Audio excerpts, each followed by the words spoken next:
दोस्तों नमस्कार। मैं श्यामनाथ यादव अम्बेडकरवादी।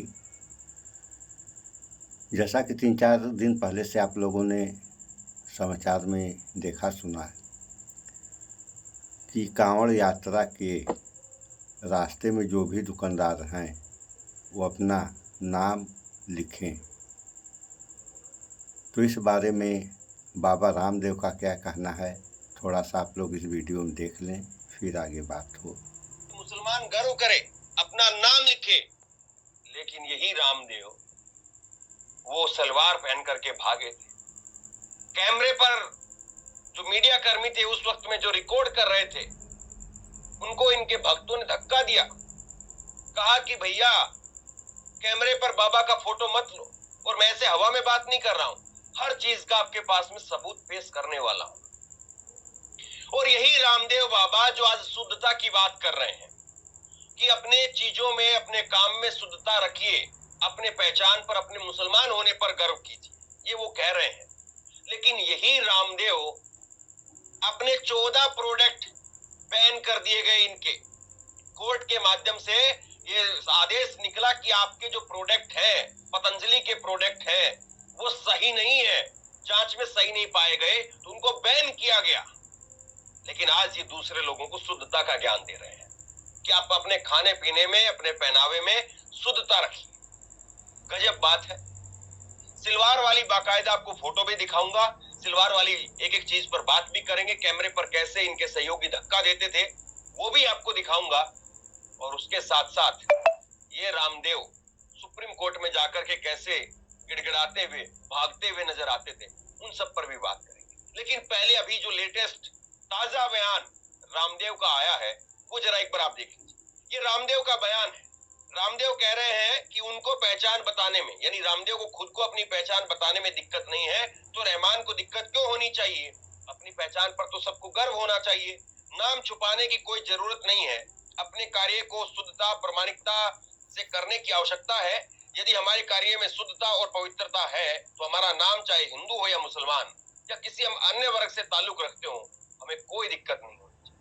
ये रामदेव की तरफ से कहा गया है। हमको गर्व होना चाहिए, दलित होने पर, पासी होने पर, ब्राह्मण वैसे शूद्र होने पर हमें गर्व होना चाहिए। रामदेव आज इस बात को कह रहे हैं। एक बार जरा सुन लीजिए रामदेव का ये बयान, और फिर उसके बाद में सिलवार वाली उन फोटो का भी विश्लेषण करेंगे और इनके प्रोडक्ट बैन हुए उनका भी विश्लेषण करेंगे।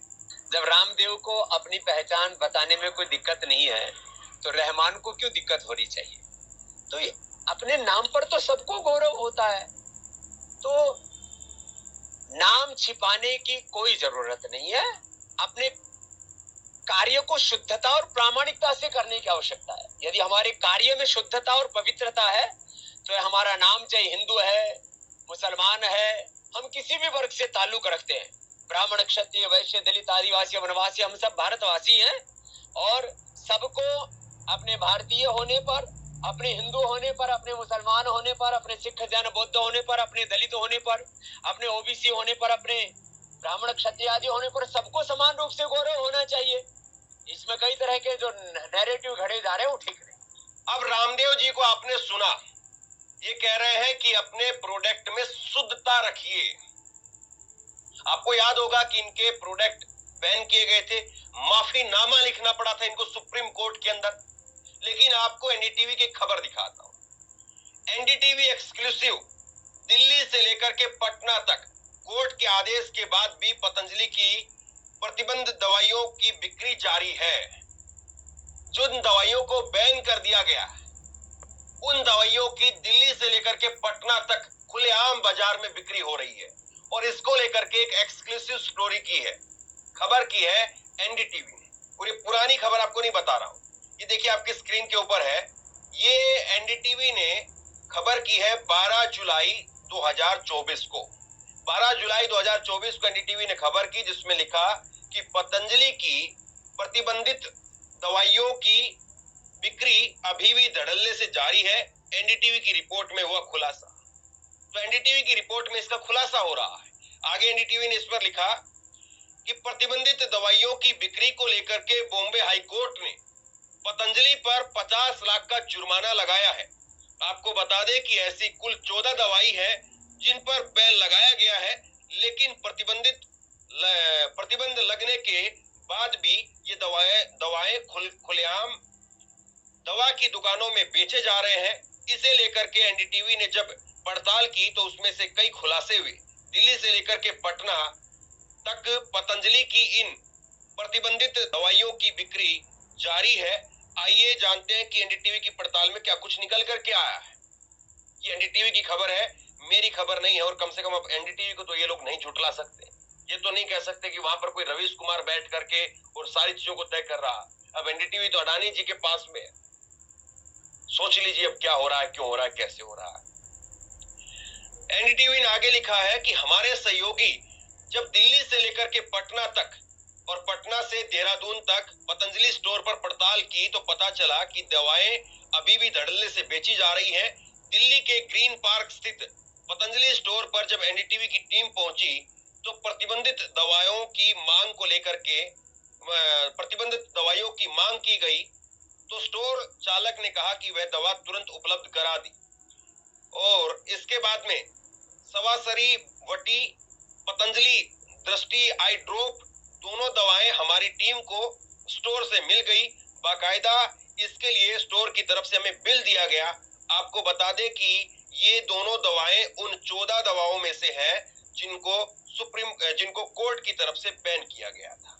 तो ये यहाँ पर सुप्रीम कोर्ट की तरफ से जो दवाएं बैन की गई उसका पूरा कच्चा चिट्ठा एनडीटीवी की रिपोर्ट में खुल गया। तो बाबा जो ज्ञान दे रहे थे, ये 12 जुलाई की खबर है, एक हफ्ता पहले की। 12 जुलाई, 10 दिन पहले जो है वो इस खबर को एनडीटीवी ने प्रकाशित किया, पब्लिश किया। और उसमें शुद्धता कितनी है आपके काम में, रामदेव जी आप तो मत ही बोलिए, आप बैठ जाइए चुपचाप, क्योंकि आप जितना बोलेंगे उतना अपने आप को एक्सपोज करेंगे। अब जरा देखिए, ये 14 प्रोडक्ट है, रामदेव की अलग अलग दवाएं हैं जो खुलेआम इस वक्त में मार्केट के अंदर बिक रही है। आप इस खबर का स्क्रीनशॉट ले सकते हैं, और अगर आपको कहीं पर ये दवाएं बिकती भी मिले तो उस दुकानदार की वीडियो बनाइए, वीडियो बना करके सोशल मीडिया पर डालिए और उससे पूछिए कि दवाएं जब कोर्ट की तरफ से बैन की गई है तो आप इन दवाओं को बेच कैसे रहे। अब जरा सोचिए जरा इस बात, अगर तो जैसा कि इस समाचार में आप लोगों ने देख सुन लिया, तो बाबा रामदेव दूसरों को उपदेश दे रहे हैं और अपने क्या कर रहे हैं इनको नहीं मालूम है। अगर नहीं मालूम है तो क्यों नहीं मालूम है? तो दूसरों को उपदेश देने से पहले वही उपदेश अपने ऊपर लागू करें। कबीर का एक दोहा है ना कि बुरा जो देखन मैं चला, बुरा न मिलिया कोई। तो ये दूसरों में बुराई देख रहे हैं, अपने में नहीं देख रहे हैं। ये वही रामदेव हैं कि कोरोना काल में इन्होंने एलोपैथ दवा के ऊपर भी सवाल खड़ा कर दिया, जिसके ऊपर शायद मुकदमा भी हुआ था। वह मामला संभवतः अभी तक चल रहा होगा। और ये अपनी दवाओं का प्रचार करते हैं। इनकी दवाएं जो आयुर्वेदिक होती हैं, ऐसा आप लोग जानते ही हैं, और दूसरी दवाओं का बुराई ही बुराई करते हैं। और इनकी या इनके शिष्यों की तबीयत खराब होती है तो ये लोग एलोपैथ का ही सहारा लेते हैं। उस समय अपनी दवा क्यों नहीं करते हैं, यह भी सोचने वाली बात है। तो ऐसे होगा कि प्रतिबंधित दवाएं ये धड़ल्ले से बेच रहे हैं, तो इनका दोष तो है ही है। जनता भी कम नहीं है कि गलत के ऊपर आवाज़ भी कोई उठाने वाला नहीं है। तो जब आप लोग आवाज़ नहीं उठाएंगे तो गलत करने वाला तो गलत करेगा ही। वो गलत करेगा, उसका फ़ायदा है। आप नहीं बोल रहे हैं, आप पैसा भी देंगे दवा लेने का और नुकसान भी उठाएंगे। तो इस पर विचार करें और विचार करते रहें। जब विचार करेंगे तो परिणाम सामने आएगा। तो इस वीडियो में इतना ही। स्वच्छता अपनाएं, शुद्ध खाएं, स्वस्थ रहें, शिक्षित बने। जय विज्ञान, जय संविधान। नमस्कार।